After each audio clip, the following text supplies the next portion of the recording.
Hey guys, it's Laura and my daughter Brianna, and we are going to tell you what happened to us today in Denton. So she had to go have lab work today to do what? Find out the gender of the baby. Yeah, to find out the gender of her baby. And after that, we decided we want to, and this was in the Razor Ranch area in Denton. So we decided after that we wanted to run over to Five and Below and Ulta. We were going to go to Walmart, but we changed our mind because, you know, I'm cheap and we found everything at Five Below.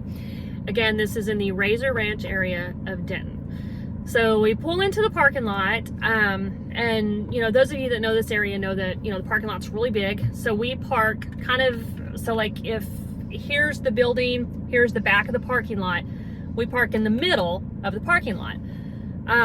We pull in and we see this guy who is in a newer Ford Bronco with blacked out windows, like really, really blacked out windows. He's just kind of, would you say, like standing around his car. Mm-hmm. He's standing around his Bronco, and then, you know, he just starts kind of pacing beside it, kind of, you know, he's like looking around, and I'm thinking, that's strange. Whatever, you know, we didn't think anything of it. Bree said he was, what did he do? So we walk inside. And when we started to walk into the store, he started to like walk. He was parked in the very back of the parking lot, like very easy where he could just get out. And when we started walking towards the front of the store, he started to walk around the front where we had parked, like the car, like we parked, and then there was a car like this, and he started to walk in front of that car. So we go inside, and again, we're really aware of our surroundings because so much stuff has happened to us, and so we're I don't know, we're keen to that kind of stuff, I guess. We pick up on that kind of stuff. So, you know, in the back of our minds, we're still thinking, that's strange, you know. But hey, whatever, to each their own. Maybe he's just proud of his car. Maybe he's just kind of looking around for somebody or waiting on somebody. So we go inside Five Below. We're inside. I am, you know, looking for some items, and, you know, I'm seeing there's another man in there, and I see him like everywhere we go. I still really hadn't put two and two together. Really didn't think much of it. I just thought, that's odd. God, every aisle I'm on, he's on, you know. He was very good at disguising that he was following us. Yeah, and we realized later on that he was in fact following us. So anyways, so like I said, you know, on our different aisles, he's on our aisle. No big deal. He's looking at stuff. So we go up to the cash register, and if you've ever been to Five Below in Razor Ranch, we are at the cash register that is closest to the door.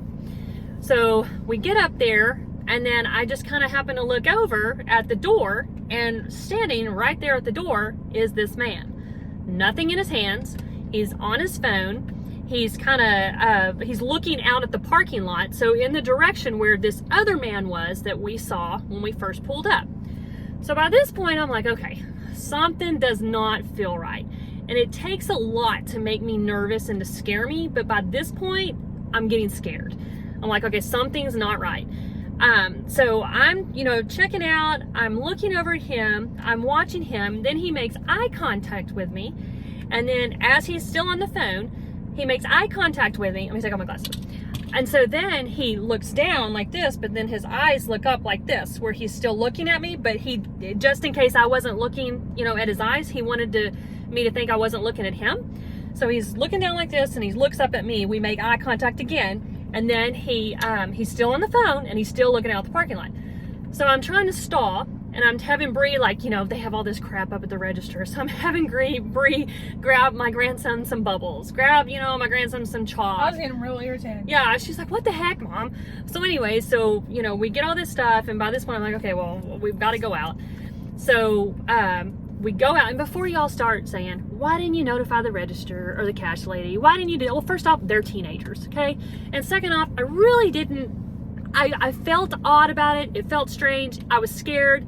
But at the same point, I'm like, okay, maybe I'm overreacting because I am a little dramatic. If you know me, you know we're both very dramatic. So anyways, so we go outside, and I am very aware. I'm looking around. I'm looking back at the door, just, you know, seeing, okay, what the heck's going on? We start walking. This is where it gets really scary. So we start walking to Brianna's car. This man, Brianna, doesn't really catch what's going on yet. Brianna is going to her car. She starts walking towards the driver's side door of her car. This man from the back of the parking lot, who was there when we pulled in, starts not running, but walking as fast as he can towards her driver's side door. So she's coming up to the back of her car. He is coming, I mean, he is almost right up to her. And I see it. I said, stop, turn around. I start yelling and I tell her, I said, get your back up on that sidewalk.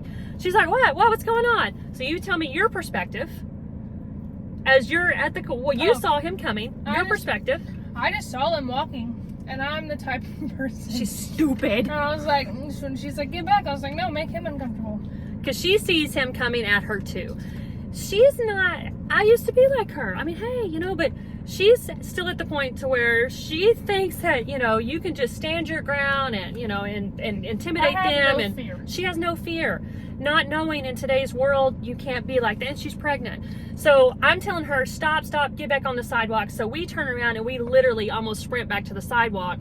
And before you say you should be carrying, I do have a gun. I just did not have it on me today. Okay? So I don't want to hear that crap. I do carry a gun. I did not have it on me today. So go ahead and rip me a new one for that, but it doesn't matter. So we get back on the sidewalk. He was coming towards her car. If he grabs you fast enough, Exactly. And yes, I do Krav Maga. Yes, I could have taken him. It doesn't matter. I wanted to get us both out of the situation as quickly as possible. I just was going to fight him. Yeah, her skinny butt. So anyway, so we get back on the sidewalk.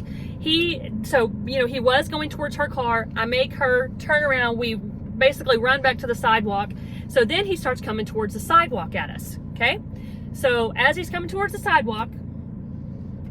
No, you always explain it better. Oh my God. So he's coming towards the sidewalk. So I'm of course, on the phone with Greg, and don't start ripping me a new one about not calling 911 either. Okay? My husband is my first phone call.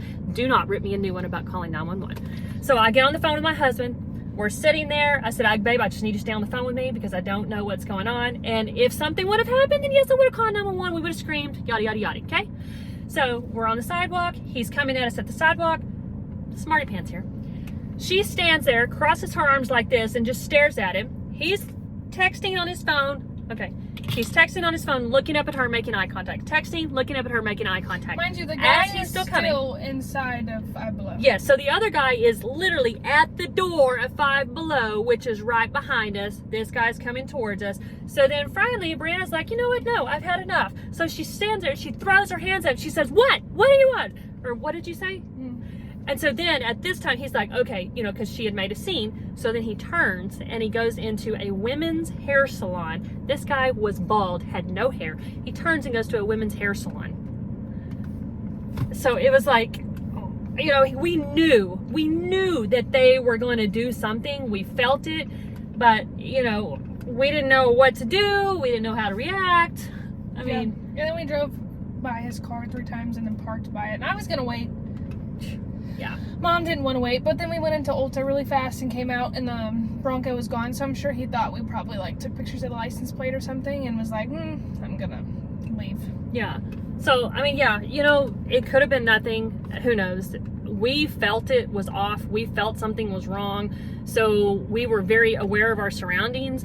We, like I said, as we were walking out to her car and I saw this man coming at her. He was clearly coming at her. I made her turn around. We went back to the sidewalk where there were a bunch of people. So, I mean, I think that's like the basis of the story is you have to be very aware of your surroundings because you have no idea what's going to happen nowadays. And yes, you can carry a gun, you can know martial arts, you can do all this other crap. But when it really comes down to it and you're in the moment and something's happening, sometimes you don't remember that stuff, okay? Sometimes you're just so scared that the only thing you can think of to do is turn around and go stand on the sidewalk where there's a bunch of people, and call your husband. So, what do you think? How did it make you feel? It was scary. Yeah, but I mean, we're here now. We're good. Everything's fine. Like she said, we, went to Ulta, came back, and the car was gone, so. But he was parked very, at the back where all he had to do was just, literally, and he could be gone. Yeah, and everyone who knows the Denton area knows that area is a very, very well-known area for sex traffickers. Yeah, I've had to follow a guy through a store. Yeah, through Walmart. Because he was watching this little girl, and this grandma she could not keep up with the little girl. Because she wasn't aware of her surroundings. Yeah. So, I mean, I feel very thankful that today we were aware of our surroundings. I know people are gonna freaking rip me a new one because I didn't call 911. They're gonna rip me a new one because I didn't have this little teenage girl, you know, that was my cash register walk me outside. You know, they're gonna rip me a new one because I wasn't carrying a gun. Well, you know what? Until you're in my shoes, keep your mouth shut, okay? So that's our story. That's what happened to us. We were very aware of our surroundings and everything turned out okay.